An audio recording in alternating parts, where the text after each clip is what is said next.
नमस्कार दोस्तों, स्वागत है आप सभी का दिशा स्टडी अड्डा में और घटना चक्र की इस सीरीज में, जिसका मैं आज 5वां प्रैक्टिस सेट कराने वाला हूं। तो 4 प्रैक्टिस सेट करा चुका हूं। तो जीके जीएस के जितने भी इम्पोर्टेंट क्वेश्चंस होंगे इसमें बुक में, वो मैं सारे कवर कराऊंगा। तो मोस्टली 50-55 क्वेश्चन होते हैं, वो वही मैं करा रहा हूँ इसमें। तो सारे इम्पोर्टेंट क्वेश्चंस और विशेष ध्यान आप लोग करंट अफेयर्स के जो क्वेश्चंस उस पर दीजिएगा, क्योंकि कम से कम 5 क्वेश्चन फंसने की पूरी उम्मीद है। ठीक है, तो करंट जो घटना चक्र है प्रकाशन, वो इस तरह से क्वेश्चन ही तैयार करता है। ठीक है, चलिए शुरू करते हैं।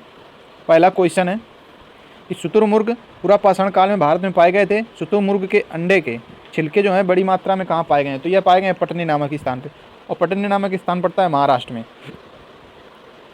नेक्स्ट क्वेश्चन होगा, भगवान महावीर की शिक्षाओं के संकलन को क्या कहा जाता है? यानी जैन धर्म में जो महावीर की शिक्षाएं थी, उनको जो उनका संकलन किया था, तो उसको क्या कहा जाता है? तो उसको कहा जाता है आगम सूत्र। नेक्स्ट क्वेश्चन होगा, राष्ट्रकूट वंश के संस्थापक थे। तो राष्ट्रकूट वंश के संस्थापक थे दंतिदुर्ग।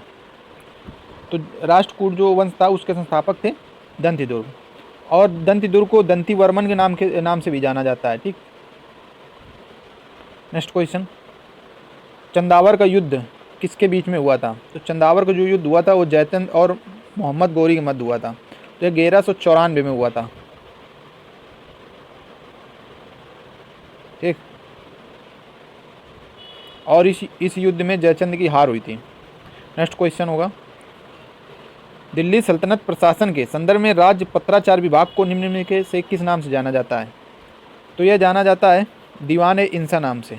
तो जो पत्राचार विभाग था दिल्ली सल्तनत में, तो उसको दीवान इंसा नाम से जाना जाता था। और दीवान अर्ज जो था, तो वो सैन्य विभाग से संबंधित था।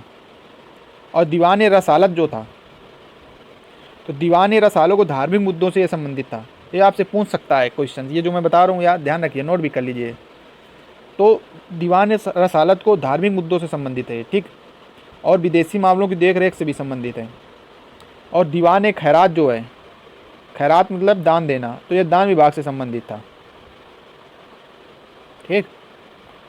नेक्स्ट क्वेश्चन होगा,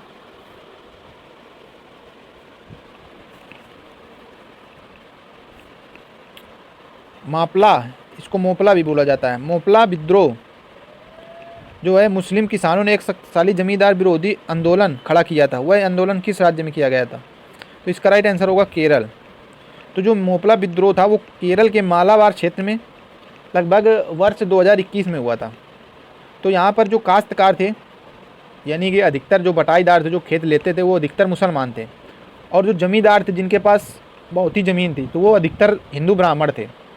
तो आंदोलन जमींदारों के शोषण के खिलाफ था, यानी कि वो लोग उनको बटाई में देते थे ज़मीन और उनसे कर भी वसूलते थे।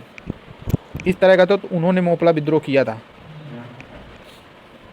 नेक्स्ट क्वेश्चन होगा कि श्री नारायण धर्म परिपालन योगम की स्थापना कहाँ की गई थी? तो इसका राइट आंसर होगा केरल में। तो 1903 में इसकी स्थापना हुई थी। तो इसका उद्देश्य क्या था कि जो परिपालन योगम था, धर्म परिपालन योगम की स्थापना, तो यह आंदोलन जो था तो श्री नारायण धर्म ने की थी। ठीक है, उनको श्री नारायण गुरु के नाम से भी जाना जाता है। तो उन्होंने 1903 में केरल में की थी।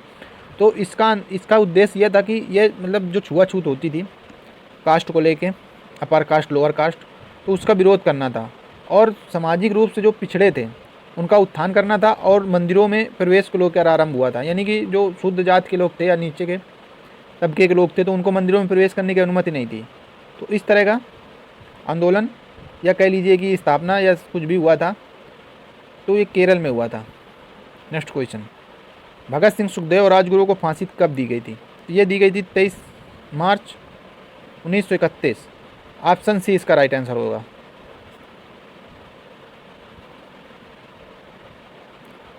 नेक्स्ट क्वेश्चन, मोतीलाल नेहरू और सी आर दास ने किस आंदोलन में अपनी वकालत छोड़ दी थी? तो इसका राइट आंसर हो जाएगा ऑप्शन ए, असहयोग आंदोलन।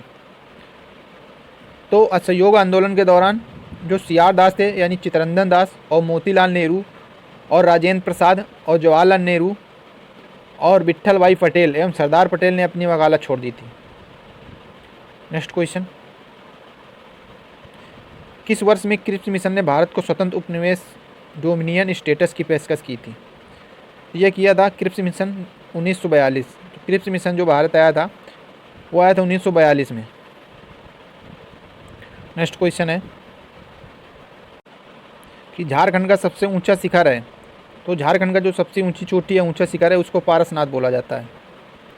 तो यह जो जैन धर्म के 23वें तीर्थकर थे पार्श्वनाथ, तो उनके नाम पे ही रखा गया है। तो इस हिसाब से या मतलब जैन धर्म के लोगों के लिए यह सबसे महत्वपूर्ण तीर्थ स्थल बन गया है, या मानते हैं वो लोग, जैन धर्म के लोग। तो यह झारखंड के गिरिडीह जिले में स्थित है। नेक्स्ट क्वेश्चन होगा, कृष्णा नदी भारत के किस राज्य से होकर बहती है? तो यह बहती है दोस्तों, इसका राइट आंसर हो जाएगा कर्नाटक। हालांकि इसका जो उद्गम है तो वो महाराष्ट्र राज्य में स्थित है, महाबलेश्वर पहाड़ी से होता है। ठीक है, तो ये एक महाराष्ट्र और कर्नाटक और तेलंगाना, ठीक, और आंध्र प्रदेश से प्रवाहित होते हुए बंगाली खाड़ी में गिरती है जाकर। नेक्स्ट क्वेश्चन होगा, कौन सा रेगिस्तान दक्षिणी गोलार्ध में, यानी कि जो ये रेगिस्तान दिए हुए हैं तो इनमें से कौन सा रेगिस्तान दक्षिण गोलार्ध में है? तो इसका राइट आंसर हो जाएगा कालाहारी। जो कालाहारी मरुस्थल है तो वह दक्षिणी गोलार्ध में है। नेक्स्ट क्वेश्चन होगा कि निम्नलिखित में कौन सा वलित पर्वत का एक प्रकार नहीं है? तो इसमें से कौन सा जो है पर्वत है जो सारे, तो इसमें से कौन सा वलित पर्वत नहीं होगा? तो ये होगा राइन घाटी, ये राइन घाटी या राइन पर्वत। नेक्स्ट क्वेश्चन होगा कि हरित क्रांति के दूसरे चरण के संबंध में कौन सा कथन सही है? तो इसका राइट आंसर होगा ऑप्शन बी, इसमें 1980 के दशक की अवधि शामिल की गई थी। नेक्स्ट क्वेश्चन, भारत के पहले क्षेत्रीय ग्रामीण बैंक प्रथम बैंक का मुख्यालय किस राज्य में है?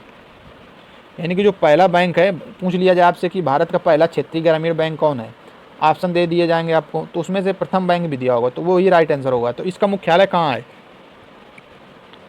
तो इसका राइट आंसर होगा ऑप्शन डी, उत्तर प्रदेश के मुरादाबाद में है। नेक्स्ट क्वेश्चन होगा, भारत में कौन सा मंत्रालय सभी मूल वर्ग के सिक्के जारी करता है? तो इसका राइट आंसर होगा ऑप्शन डी, वित्त मंत्रालय। नेक्स्ट क्वेश्चन, भारतीय मुद्रा पर 1913 में नियुक्त रॉयल कमीशन का अध्यक्ष कौन था? तो 1913 में भारतीय मुद्रा का जो रॉयल कमीशन था तो उसका अध्यक्ष था option C, sir Austen Chamberlain. Next question, वस्तु एवं सेवा कर द्वारा निम्नलिखित में से किस कर का समापन किया गया है? तो इसका राइट आंसर होगा ऑप्शन सी, मूल संबंधित कर यानी वैट। वैट को समाप्त किया गया था और उसके स्थान पर जीएसटी लाया गया था। नेक्स्ट क्वेश्चन, एक पंचायत के क्षेत्र में रहने वाली सभी वयस्कों की सभा होती है तो उसको ग्राम सभा बोला जाता है। नेक्स्ट क्वेश्चन होगा कि भारत की संविधान की व्याख्या करने की शक्ति किसके पास है? तो इसका राइट आंसर हो जाएगा डी, सर्वोच्च न्यायालय उच्च न्यायालय दोनों के पास है। नेक्स्ट क्वेश्चन, भारतीय संविधान के राज्य के नीति निर्देशक तत्व किस देश से ग्रहण किए गए हैं? तो ये ग्रहण किए गए हैं आयरलैंड। तो ये क्वेश्चन जरूर आपसे पूछता है, हालांकि पॉलिटी के 5 क्वेश्चन आते हैं तो उसमें से ये जरूर पूछा जाता है क्या किस देश से लिया गया है, तो इसको आप लोग जरूर याद कर लीजिएगा।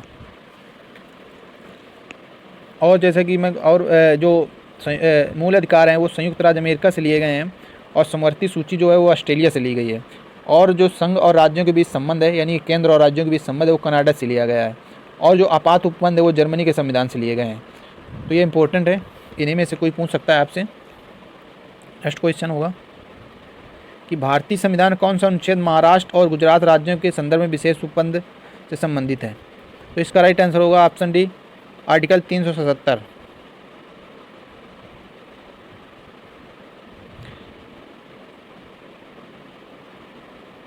दोस्तों इसका राइट आंसर होगा डी, नहीं होगा, इसका राइट आंसर होगा ऑप्शन बी, आर्टिकल 371। तो जो भारतीय संविधान का आर्टिकल 371 है वो महाराष्ट्र एवं गुजरात राज्यों के संदर्भ में विशेष उपबंध करता है। ठीक है, इसमें से कुछ क्षेत्र आते हैं जैसे विदर्भ हो गया, मराठावाड़ हो गया, सौराष्ट्र हो गया, और कच्छ क्षेत्र, अलग अलग बोर्डों की स्थापना भी शामिल है। नेक्स्ट क्वेश्चन होगा बल की दिशा में विस्थापन के साथ बल के गुणन द्वारा क्या निर्धारित किया जाता है? तो इसका राइट आंसर होगा ऑप्शन डी, कार्य। कार का सही मात्रक क्या होता है? आप लोग कमेंट करके जरूर बताना जरूर। नेक्स्ट क्वेश्चन, दंत क्षय को कम करने के लिए टूथपेस्ट में क्या मिलाया जाता है? यानी कि दांत कभी कभी गिरने लगते हैं किसी के, तो उसमें मिलाया जाता है दोस्तों ऑप्शन सी, फ्लूराइड। तो यह एक खनिज होता है फ्लूराइड, जो दांतों के जो इनेमल होता है यानी मसूड़े, तो उसको मजबूत करता है। नेक्स्ट क्वेश्चन, मेंडल को किस रूप में जाना जाता है? तो इसका राइट आंसर होगा ऑप्शन सी, जेनेटिक्स के जनक हैं ये। और शरीर क्रिया शास्त्र यानी क्रिया विज्ञान के जनक किसको बोला जाता है? तो ये बोला जाता है क्लाउड बर्नार्ड को।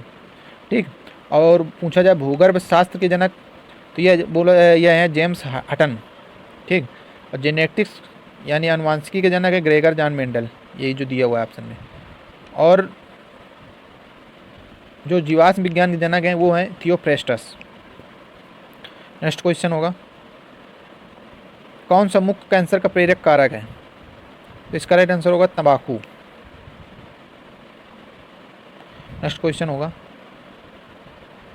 सेब में मुख्य रूप से निम्नलिखित कौन सा पोषक तत्व उपस्थित होता है? तो यह उपस्थित होता है ऑप्शन बी यानी पोटेशियम। नेक्स्ट क्वेश्चन होगा, भारत का पहला वर्टिकल लिफ्ट समुद्री पुल किस राज्य में बनाया गया है?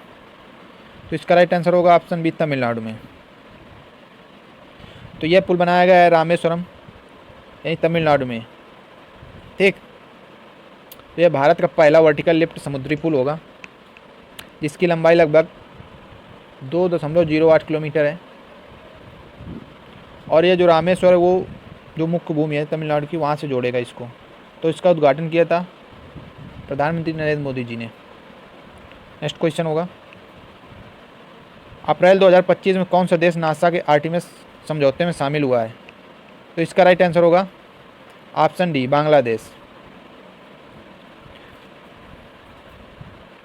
नेक्स्ट क्वेश्चन, मार्च 2025 में किस अमेरिकी राज्य की सीनेट यानी कि जो वहाँ की संसद है उसको सीनेट बोला जाता है, द्वारा प्रमुख हिंदू त्यौहार होली के संबंध में एक प्रस्ताव पारित किया है? तो उसका राइट आंसर होगा ऑप्शन ए, टेक्सास राज्य है जो। नेक्स्ट क्वेश्चन, 25वें अंतर्राष्ट्रीय भारतीय फिल्म अकादमी आईफा पुरस्कार में किस फिल्म को सर्वश्रेष्ठ फिल्म का पुरस्कार दिया गया है? तो इसका राइट आंसर होगा ऑप्शन बी, लापता लेडीज है ये, लापता लेजेंड नहीं है, लापता लेडीज। तो ये जरूर देखना आप लोग मूवी एक बार, बहुत ही अच्छी मूवी है। नेक्स्ट क्वेश्चन, अक्टूबर 2025 में इंडिया मोबाइल कांग्रेस 2025 का आयोजन कहाँ किया जाएगा? तो इसका राइट आंसर होगा ऑप्शन डी, नई दिल्ली में। नेक्स्ट क्वेश्चन होगा,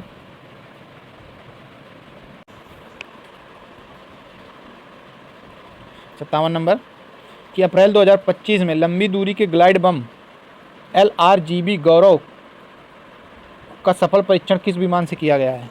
तो इसका राइट आंसर होगा option D, Sukhoi 30 MKI। Next question होगा, मार्च 2025 में केंद्र सरकार द्वारा आधिकारिक रूप से सांसदों के वेतन में कितने प्रतिशत की वृद्धि की घोषणा की गई? तो इसका राइट आंसर होगा ऑप्शन सी, यह आपसे पूछ सकता है। तो इसका राइट आंसर होगा 24%।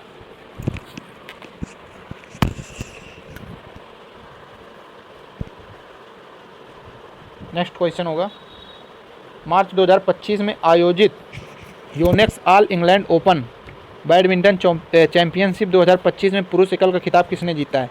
तो इसका राइट आंसर होगा ऑप्शन ए, सी यूकी। तो ये चीन के हैं, इन्होंने यह खिताब जीत लिया है। ठीक, तो यह याद रखना, Yonex All England Open badminton championship 2025 male का जीता है सियूकी ने जो चाइना के हैं, और महिलाओं में जीता है दक्षिण कोरिया की आन से ओंग ने। नेक्स्ट क्वेश्चन, प्रतिवर्ष अंतर्राष्ट्रीय महिला दिवस कब मनाया जाता है? तो ये मनाया जाता है 8 मार्च को। इस बार का 2025 का तो थीम भी पूछ सकता है, यानी विषय तो इसका विषय था सभी महिलाओं और लड़कियों के लिए अधिकार, समानता और सशक्तिकरण। नेक्स्ट क्वेश्चन होगा, भारत के संविधान में कौन सा अनुच्छेद राज्यसभा के सत्रों से संबंधित है? तो इसका राइट आंसर हो जाएगा option B, article 85। Padmashri Padma Bhushan पुरस्कार से सम्मानित यामिनी कृष्णमूर्ति भरतनाट्यम और निम्नलिखित में से किस नृत्य के लिए प्रसिद्ध हैं? तो जो यामिनी कृष्णमूर्ति हैं वो भरतनाट्यम और कुचिपुड़ी से संबंधित हैं और इनको पद्मश्री और पद्म भूषण से भी सम्मानित किया जा चुका है यामिनी कृष्णमूर्ति जी को। Next question, playing it my way आत्मकथा किस क्रिकेट खिलाड़ी द्वारा लिखी गई है? तो इसका राइट आंसर होगा option D, Sachin Tendulkar. Next question, Sachin Tendulkar को भारत रत्न कब दिया गया था? तो इनको दिया गया था 2014 में। नेक्स्ट क्वेश्चन, भारत में अभियंता दिवस की मतलब किसकी स्मृति में मनाया जाता है? तो इसका राइट आंसर होगा option B, doctor M Visvesvaraya. तो जो अभियंता दिवस है वो मनाया जाता है, राष्ट्रीय अभियंता दिवस वो मनाया जाता है 15 सितंबर को।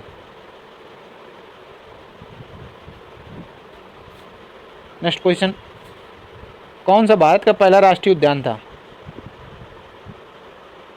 तो भारत का पहला राष्ट्रीय उद्यान ऑप्शन बी, जिम कॉर्बेट राष्ट्रीय उद्यान है, ठीक, जो कि उत्तराखंड में स्थित है। इसका पहला नाम हेली नेशनल पार्क भी था। नेक्स्ट क्वेश्चन, ए का मुख्यालय सही दिया गया है, ठीक, तो चलिए मैं सारे ही बता देता हूँ। यूएनओ का मुख्यालय कहाँ है? तो यूएनओ का मुख्यालय है न्यूयॉर्क में, ठीक, और WTO का जिनेवा में, ये राइट आंसर होगा इसका। ILO का मुख्यालय है जिनेवा में भी है, ILO का भी मुख्यालय जो है वो जिनेवा में है, और IFO का मुख्यालय जो है वो है रोम में। तो याद रखना, यूएनओ का मुख्यालय न्यूयॉर्क में और WTO का मुख्यालय जिनेवा में और ILO का मुख्यालय भी जिनेवा में है और IFO का मुख्यालय रोम में। नेक्स्ट क्वेश्चन, भारत के किस प्रदेश की सीमाएं 3 देशों क्रमशः नेपाल, भूटान एवं चीन से मिलती हैं? तो इसमें से कौन सा जो राज्य है, भारतीय राज्य, वो इन तीनों देशों से मिलती हैं उसकी रेखाएं यानी सीमाएं? तो इसका राइट आंसर होगा ऑप्शन डी, सिक्किम जो है। नेक्स्ट क्वेश्चन होगा, ये भी एक सुमेलित करने वाला क्वेश्चन है। राजधानी पूछी गई आप लोगों से, तो केन्या की जो राजधानी है वो है नैरोबी, और जो युगांडा की राजधानी है वो है कंपाला, और जो उज्बेकिस्तान की राजधानी है वो है ताशकंद, और जो यूक्रेन की है वो कीव है। तो ये किंगाली की जगह कंपाला है। तो केन्या की राजधानी नैरोबी, युगांडा की राजधानी कंपाला, उज्बेकिस्तान की राजधानी ताशकंद, यूक्रेन की राजधानी कीव, ठीक। दोस्तों आज की रही ये क्लास, 50 क्वेश्चन थे जो मैंने सारे कवर करा दिए हैं, और क्लास को आप लोग शेयर कर दीजिए जो भी पेट की तैयारी कर रहा हो, जिसका भी एग्ज़ाम लगा हो, कि इन क्लासों को ज़रूर देख कर जाइए। और आप लोग कमेंट कर दिया करिए यार थोड़ा बहुत, जिससे हमें भी मोटिवेशन मिलता है। तो मैं आप लोगों के लिए और मेहनत करूँगा, थोड़ा और अच्छा कंटेंट लाने की कोशिश करूँगा। और वीडियो को लाइक ज़रूर कर दिया करिए, और जितना हो सके शेयर करिए लोगों तक, और सब्सक्राइब ज़रूर करें यदि अभी तक ना किया हो। तो चलिए दोस्तों, मिलते हैं फिर से एक नई क्लास में, यानी प्रैक्टिस सेट 6 में। तब तक आप लोग ये देखिए